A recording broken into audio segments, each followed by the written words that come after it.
The trouble is that we have one-sided minds, and we notice the wave of life when it is at its peak or crest. We don't notice it when it's at the trough. It's the peaks that count. Take a buzzsaw. What seems important to us is the tips of the teeth.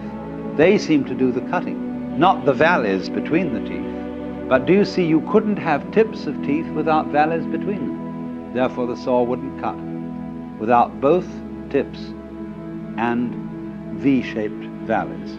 We don't notice the valleys so much as we notice the mountains. Valleys point down, mountains point up. And we prefer things that point up because up is good and down is bad. But it is so, you see, that we ignore the valley aspect of things. And so all wisdom begins by emphasizing the valley aspect as distinct from the peak aspect. We pay plenty of attention to the peak aspect. That's what captures our attention. But we somehow screen out the valley aspect. But that makes us very uncomfortable.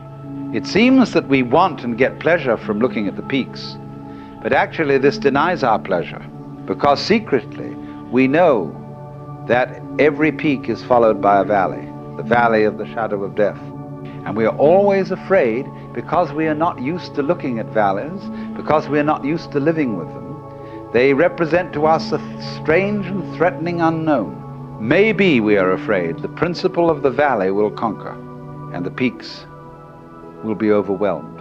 Maybe death is stronger than life, because life always seems to require an effort. Death is something into which you slide effortlessly. Maybe nothing will overcome something in the end. Wouldn't that be awful? And so we resist change, ignorant of the fact that change is life and that nothing is invariably the obverse face of something. Most people are afraid of space.